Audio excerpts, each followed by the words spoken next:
Hello friends, एक बार फिर से बहुत बहुत स्वागत है आप सभी का हमारे इस यूट्यूब चैनल मेजर टारगेट पे। तो फ्रेंड्स, आज हम लोग पढ़ने वाले हैं एक ऐसे महत्वपूर्ण मैथ का प्रश्न जो आपके मैट्रिक बोर्ड परीक्षा में लगभग में सीधे सीधे हर बार पूछे जाते हैं। और ये प्रश्न जो हम लोग पढ़ेंगे, सिद्ध करें कि रूट 5 एक अपरिमेय संख्या है। ये बहुत ही इंपॉर्टेंट प्रश्न है, इसलिए इसे हम लोग इम्पोर्टेंट कहते हैं। अगर आपके पास मैट्रिक के बोर्ड परीक्षा के क्वेश्चन पेपर है, उसे आप पलटा के देख सकते हैं। ये प्रश्न जो है बहुत बार पूछे जा चुके हैं। तो देखिए यहाँ पे क्या कहा गया है कि सिद्ध करें कि रूट 5 एक अपरिमेय संख्या है। तो देखिए इसको हम लोग किस प्रकार सिद्ध करेंगे, सबसे इजी वे में मैं आपको बताएंगे। ये प्रश्न या तो आपके मैट्रिक बोर्ड परीक्षा में 5 मार्क्स के पूछे जाते हैं। पहले जो ये प्रश्न आपके एग्जाम में 5 मार्क्स के पूछे जाते थे, लेकिन ये प्रश्न जो है ना अभी आपके मैट्रिक बोर्ड परीक्षा में 2 मार्क्स के पूछे जाते हैं। ठीक है, 2 मार्क्स के। तो इसको कैसे सिद्ध करेंगे, 2 मार्क्स बहुत ही मायने रखता है आपके मैट्रिक बोर्ड परीक्षा में। तो देखिए यहाँ पे क्या कह रहा है कि सिद्ध करें कि रूट 5 एक अपरिमेय संख्या है। तो सबसे पहला काम आपका क्या करना होगा, आपको सबसे पहले मान लेना पड़ेगा कि माना कि रूट 5 एक परिमेय संख्या है। तो चलिए मान लेते हैं। यहाँ पे आपको लिखना पड़ेगा माना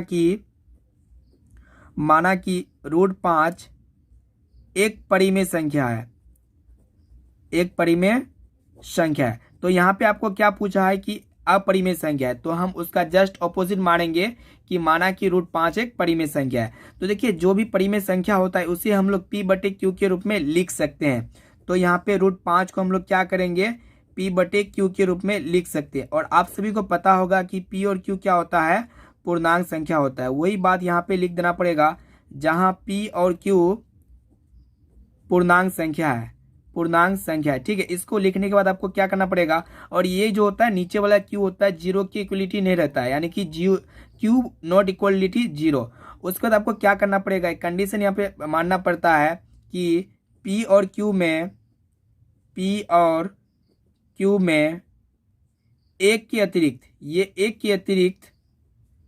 के अतिरिक्त कोई उभयनिष्ठ गुणनखंड ना हो, कोई उभयनिष्ठ गुणनखंड ना हो। उसके बाद आपको क्या करना पड़ेगा, एक मिनट, ना हो।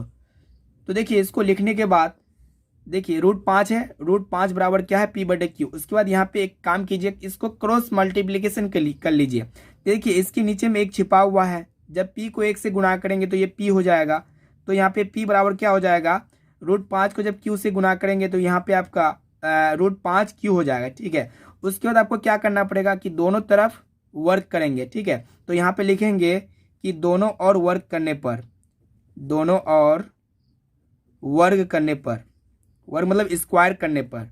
तो देखिए जब दोनों तरफ वर्क करेंगे तो यहाँ पे क्या हो जाएगा, P² हो जाएगा, और यहाँ पे रूट 5 Q का होल स्क्वायर हो जाएगा। तो देखिए यहाँ पे P² है तो P² ही रहेगा, बराबर क्या हो जाएगा, स्क्वायर से यहाँ पे रूट क्या होगा, कैंसिल हो जाएगा। तो यहाँ पे सिर्फ 5 बचता है। उसके बाद यहाँ पे Q² हो जाएगा। ठीक है, यहाँ पे आप समीकरण 1 मान लीजिए। उसके बाद आपको क्या करना पड़ेगा कि P जो है ना, P यहाँ पे 5 जो होगा P² को विभाजित करता है। उसके बाद ये आपको लिखना पड़ेगा कि 5 P² को विभाजित करता है, P² को विभाजित करता है। इसके बाद ये लिखने के बाद आपको क्या करना पड़ेगा, बता रहे हैं, करता है। तो देखिए जब 5 P² को विभाजित करेगा तो ये 5 जो होगा P को भी विभाजित करेगा। ठीक है, 5 P को भी विभाजित करता है। देखिए उसके बाद आपको जब 5 P को विभाजित करेगा तो 5 P का एक क्या होगा, गुणनखंड होगा। 5 P का एक क्या होगा, गुणनखंड होगा। 5 P का एक गुणनखंड है, इसको आप समीकरण नंबर 2 मान लीजिए। इसके बाद आपको और एक चीज मानना पड़ेगा, माना कि P बराबर 5 के। तो ये आप मान लीजिए, माना कि P बराबर 5 के, और जहां के एक क्या होगा, ये के एक पूर्णांक संख्या होगा, जहां के पूर्णांक संख्या होगा। ठीक है, पूर्णांक संख्या है। उसके बाद आपको क्या करना पड़ेगा कि ये P का जो मान है ना, ये P का मान कितना है, 5 के है, और यही P का मान समीकरण 1 में रखेंगे। तो यहाँ पे लिखेंगे कि समीकरण 1 में p का मान रखने पर, समीकरण 1 में p का मान रखने पर, p का वैल्यू रखेंगे समीकरण 1 में p का मान रखने पर। तो देखिए यहाँ पे समीकरण 1 क्या दिया हुआ है, पी स्क्वायर बराबर 5q स्क्वायर है ना, तो इसके जगह हम लोग क्या करेंगे, पी स्क्वायर बराबर 5q स्क्वायर, इस पी स्क्वायर की जगह हम लोग क्या रखेंगे, 5k रखेंगे, क्योंकि यहाँ पे p जो है 5k की इक्वलिटी है। तो यहाँ पे जहाँ p है वहीं पे क्या रखेंगे, 5k रखेंगे। तो यहाँ पे क्या हो जाएगा आपका 5k का होल स्क्वायर होगा। क्यों होल स्क्वायर होगा, क्योंकि यहाँ पे स्क्वायर है इसीलिए। अब यहाँ पे क्या है, यहाँ पे आपका बचा क्या, 5q स्क्वायर। तो यहाँ पे 5 का स्क्वायर कितना हो जाएगा, 25 हो जाएगा। उसके बाद k स्क्वायर है तो k स्क्वायर हो जाएगा बराबर 5q स्क्वायर।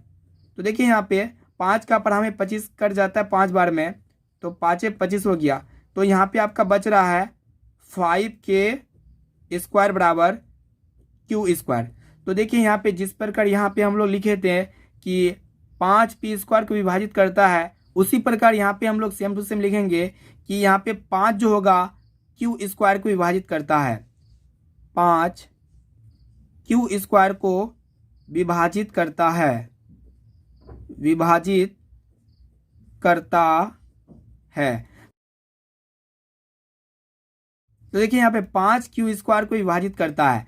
जब 5q स्क्वायर को विभाजित करेगा तो यहाँ पे 5 जो होगा q को भी विभाजित करेगा, q को 5q को भी विभाजित करता है। तो देखिए जब 5q को विभाजित करेगा तो 5q का एक क्या होगा, गुणनखंड होगा। 5q का एक गुणनखंड है, 5q का एक क्या होगा, गुणनखंड होगा। उसके बाद यहाँ पे इसको आप समीकरण नंबर 3 मान लीजिए। अब देखिए यहाँ पे समीकरण एक में देखिए कि क्या है, पी स्क्वायर बराबर 5q स्क्वायर है। और समीकरण 2 को देखिए 5 जो है 5p का एक गुणनखंड है, और 2 को भी देखिए यहाँ पे क्या है कि 5q का एक गुणनखंड है। और समीकरण 2 और 3 को देखने से ये पता चलता है कि 5 जो है p का एक गुणनखंड है और 5 जो है q का एक गुणनखंड है। यहाँ पे आपको इस प्रकार लिखना पड़ेगा कि समीकरण 2 और 3 से, 2 और 3 से स्पष्ट है कि, समीकरण 2 और 3 से स्पष्ट है कि P और Q में उभयनिष्ठ गुणनखंड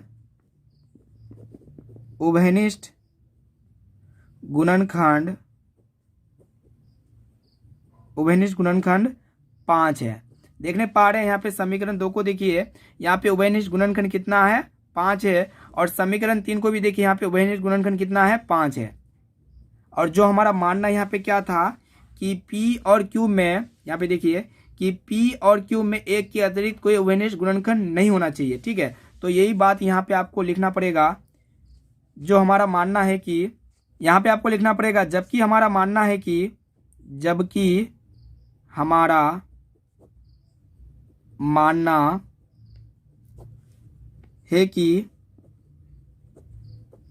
P और Q में एक के अतिरिक्त कोई उभयनिष्ठ गुणनखंड ना हो, कोई उभयनिष्ठ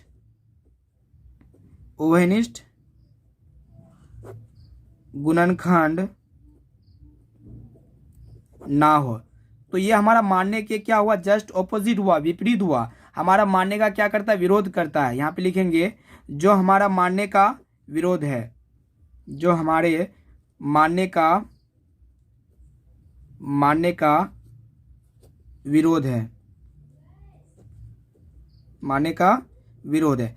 तो इसके बाद लिखने के बाद क्या करना पड़ेगा, ये आपका फाइनली बन गया। उसके बाद आप हेंस में लिख सकते हैं या फिर अतः में लिख सकते हैं। अतः √5 एक अपरिमेय संख्या है। √5 एक क्या होगा, अपरिमेय संख्या होगा। तो ये आपका इस तरह बनाइए, आपके मैट्रिक बोर्ड परीक्षा में आपसे फुल मार्क्स मिल जाएगा। चाहे आपका मैट्रिक बोर्ड परीक्षा में ये 5 नंबर का प्रश्न पूछा जाए या फिर 2 नंबर का प्रश्न पूछा जाए। अगर आपको वीडियो अच्छा लगा तो इस वीडियो को अपने दोस्तों में एक बार जरूर शेयर करना, और इसी तरह के और भी इम्पोर्टेंट प्रश्न के लिए हमारे चैनल को जल्द ही सब्सक्राइब कीजिए। तो जल्दी से वीडियो को लाइक कर दीजिए।